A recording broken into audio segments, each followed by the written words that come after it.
I'm doing one more take. No. Yes, one more take. No. This is the last take. Jay, you've done 4. Yeah. It's so good. You've done so good. I'll try one more time. Guys, welcome back. Welcome to the shop. Today is a little bit of a different video, but first, I gotta tell you a story. When I was probably 15 years old, I decided I wanted to enter as many fishing photo contests as possible. So I took a picture of my 47-inch pike. I Googled fishing photo contest and I entered as many as I could.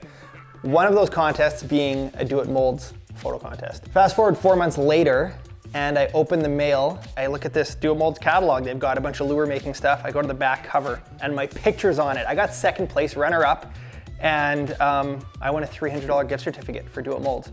That was the beginning of my lure making. I purchased my first lead melter, a jig mold, a weight mold, and I kicked it off. I got into it. It was super cool. I actually started making lures and sold them to the local corner store, probably sold $100 worth. And that was Jay's Jigs. Haven't really made lures in the last 15 years until we created the shop. I had a little more space and I was like, you know what? I want to get back into this. So I got some new molds, got a new melter, and we're kicking it off. Jay's Jigs is back in business. Today we're doing something pretty cool. I've seen this idea before. It is not original. The original video I saw was by a guy named Scott Rose Fishing, who did an awesome video on repurposing your soft plastics. It was great. That's how I got some ideas on what to do here. But I'm gonna show you guys a little easier version, a few less items needed. First, we need my assistant. Me? Sam, have you made lures before? I have not. Okay, today's your day. The most important thing is safety. So we're gonna give you guys a couple things to wear. The first thing and the most important thing is ventilation. Wherever you're doing this, make sure there's airflow. First time I ever made lures was in my parents' basement, melting lead. I got super dizzy, probably still have lung damage from it, so make sure you're in a ventilated area. We're about to open the garage door. Do it outside. Do not do it inside in a closed space. As well, wear a mask. We're gonna get Sam outfitted in the proper safety gear. He needs some goggles. Remember when we first started dating, we would do the slow-mo of me being like,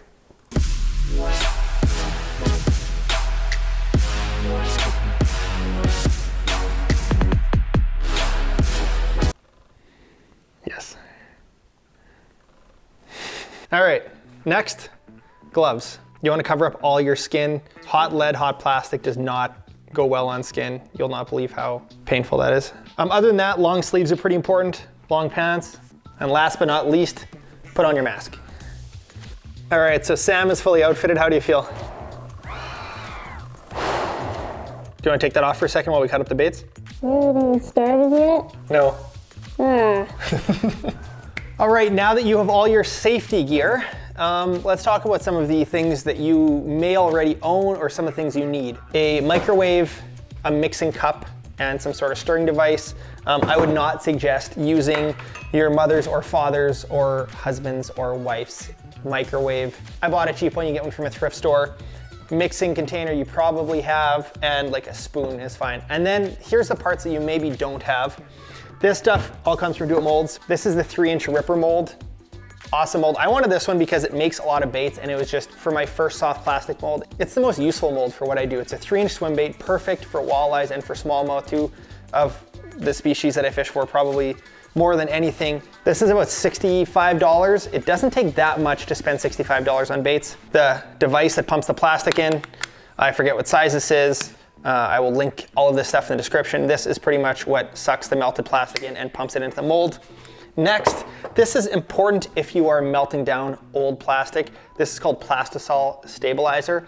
This, I think, stops it from burning. I'm not exactly sure on all the chemistry behind it, but you can buy plastics from Do It Mold and you can, create your own from scratch, which is great. But the whole point of this is I wanted to melt down some of my old ones. So you need this stabilizer, you mix a little in, and I think it just gets everything going as it should. Bunch of bass baits. We got some musky baits, all torn up by, I got most of these from my buddy Darcy Cox from Tank Industries. He goes through a lot of soft plastics. First thing we're gonna do is we're gonna separate this into similar type colors, and then we're gonna chop it into small pieces. You don't have to organize it into similar colors, but it is nice. So we're gonna make like a darker brownish, reddish patch. We'll have a black batch. We'll have a white batch. But first things first, we're gonna get Sam to work. All right, time to chop.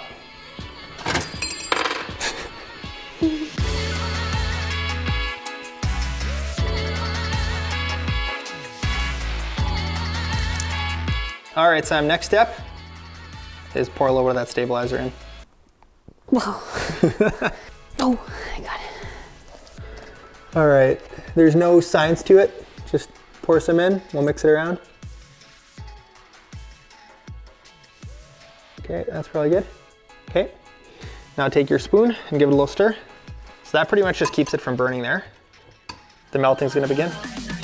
One last thing. Let's put the piece of wood down here. I would suggest putting a piece of wood down or something to stop from ruining whatever surface you're working on, just because things are hot. Good. All right, it's showtime. All right, I lost my safety glasses, so I would wear my shades. First thing is we're gonna start in 2-minute increments in the microwave. We'll stir it, another 2 minutes, we'll stir it again, rather than just hitting it with everything at once. So I got my mold here. Something I will do is I'll take these couple clamps. You don't need to use clamps, but it makes it super easier. I'm gonna put 2 clamps on here. And then that's just one less thing I need to worry about when we're pouring the liquid in. And now, this is what's gonna fill up with plastic. And then we're gonna pump it into those 2 holes. Voila! Super easy. Is that what I said? Yeah. Oh.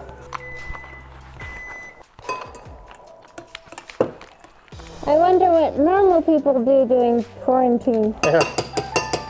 2 more minutes? Yep.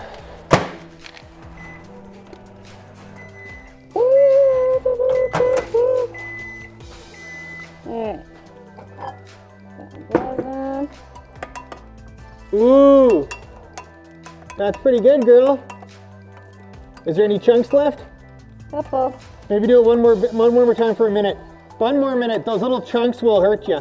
That color actually looks pretty good. All right, let's just go straight into it. Do we stir? I don't think you need to.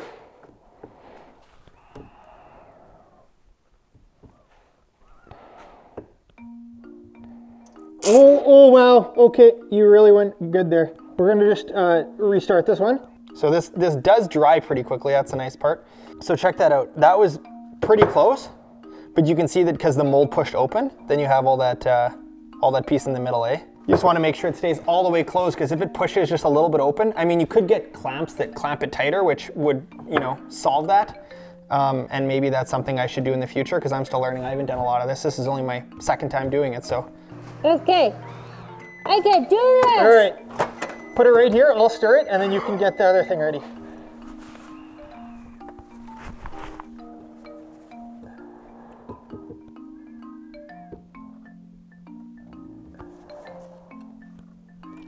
Okay, then pull it out. Okay. Okay, now try the next one. Yep.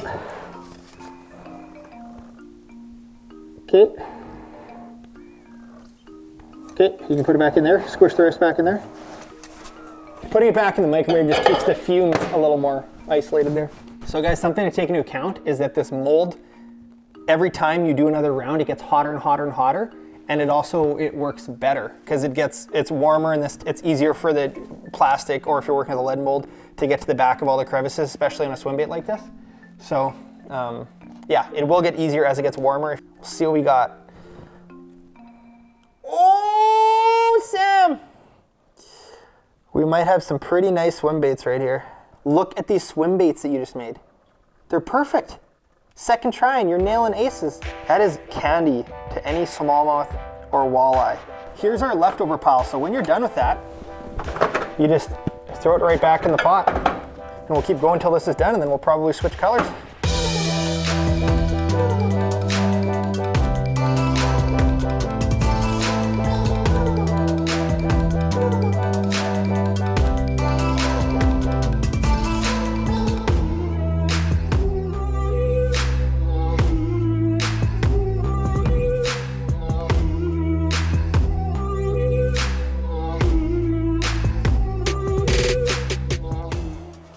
Alrighty, round 2.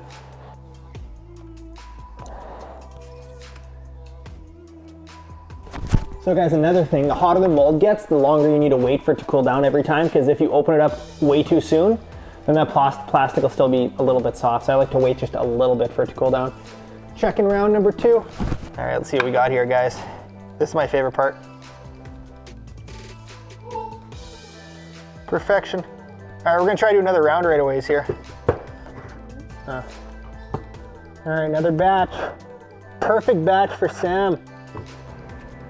What are your thoughts on lure making? It's good. Yeah? Yeah. It's easy. It's really easy. It's so easy. There's our pile that we're working on, guys. Put those on a little football head or a little swim bait head, whatever you want. Those things are killers. All right, last round, Sam. Go hold it sideways.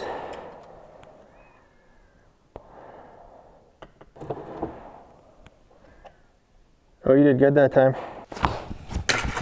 I can't breathe in this cigar. Did you think you nailed the process? I don't know. One felt certain and the other one didn't feel as certain. We're still learning. This is my second time and Sam's first time doing it. How many rippers do we have? Oh, you did good. Ending on a high note. All right, show me. We'll rip off those little pieces. Let's show exactly the final steps here, Sam.